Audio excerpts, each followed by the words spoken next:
Olá mais uma vez, eu sou Leonardo Barreto e eu vou falar sobre arquitetura de software e as abordagens de descrição de arquitetura de software. Nesse vídeo, eu vou apresentar uma outra abordagem de descrição de arquitetura, que é a abordagem C4 Model. Essa abordagem ela foi criada pelo Simon Brown.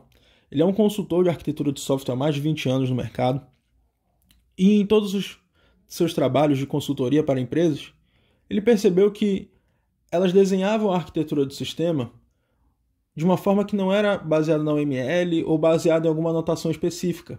Elas desenhavam cada uma do seu jeito, mas sempre com caixas e linhas ligando essas caixas quando havia essas conexões entre as partes do sistema.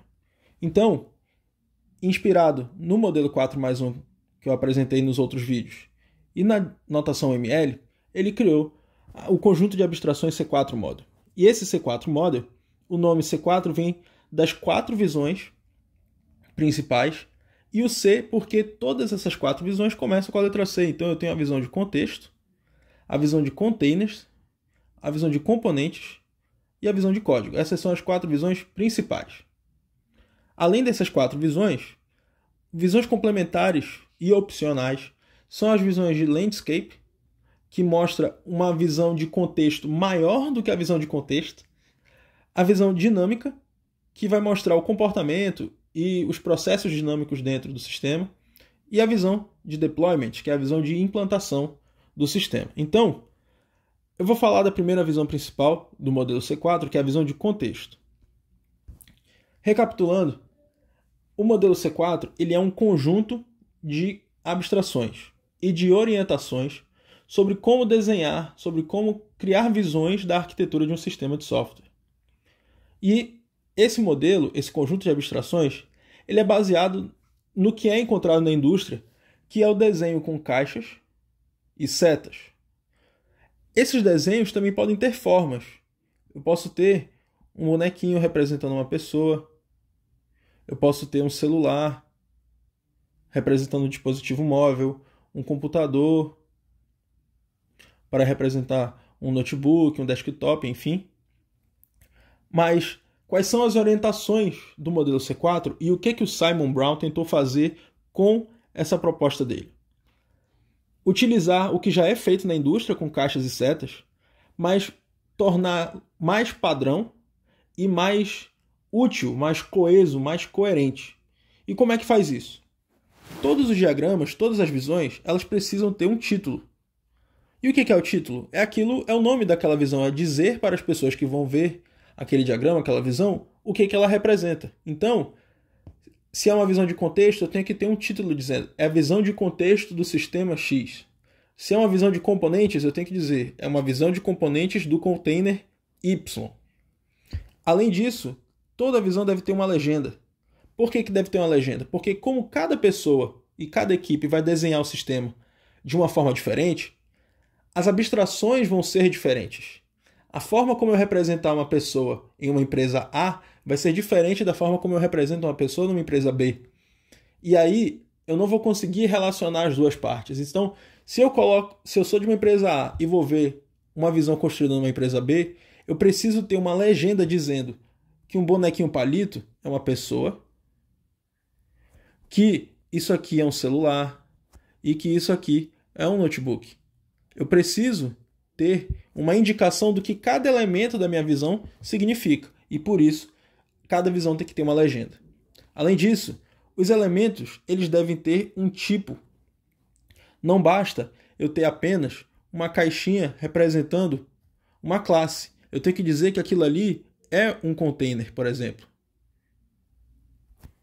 Eu tenho que dizer que aquela caixinha que eu estou desenhando é um banco de dados.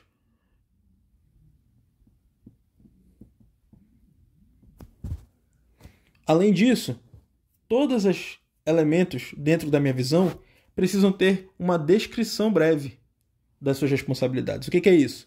Não adianta só eu dizer que aquilo que eu desenhei é um banco de dados, ou que aquilo que eu desenhei é um módulo de login. Mas eu preciso informar para a pessoa que vai ver a minha visão o que aquele módulo faz. Então, permite o acesso de novos usuários. Então, esse elemento aqui, o nome dele é login, a sua descrição é permitir o acesso de um usuário e o tipo dela, eu vou dizer que, por exemplo, isso aqui é um componente. Então, na hora que eu for desenhar a minha visão e colocar os meus elementos, eles precisam ter um tipo, que é o componente, eles precisam ter uma descrição breve e, se for um container ou um componente, eu preciso dizer qual é a tecnologia que eu estou utilizando. Então, por exemplo, eu posso falar que isso aqui é construído em PHP. É um componente PHP. Além disso, os relacionamentos entre os elementos, eles, segundo a orientação do Simon Brown, precisam ser unidirecionais. O que isso quer dizer? Eu não posso ter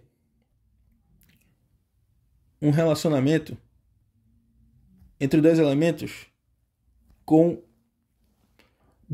duas direções no mesmo relacionamento. Por quê? A forma como um sistema interage com o outro não necessariamente é a mesma com que o outro sistema interage com esse um.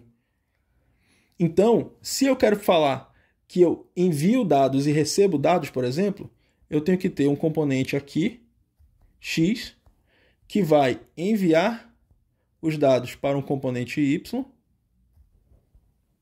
e esse componente Y vai enviar dados para o componente X. Envia e envia. Eu tenho duas relações explicando as formas diferentes como eu interajo entre os componentes. Além disso, as relações elas devem ser rotuladas de forma específica. Enviar dados não quer dizer nada para a pessoa, porque eu não sei quais são os dados que eu estou enviando.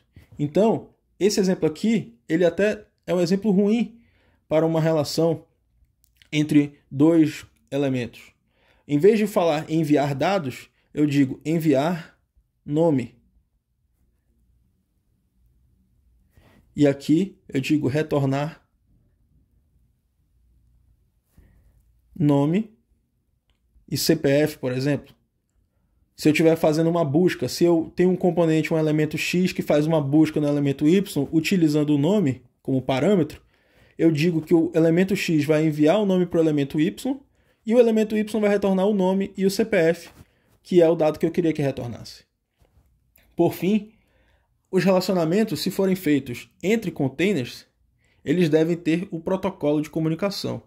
Então, se eu tenho, por exemplo, um componente que é o meu sistema web, um container que é o meu sistema web, e que ele conversa com um banco de dados, eu tenho que dizer na minha relação que eu estou usando o protocolo TCP/IP, por exemplo.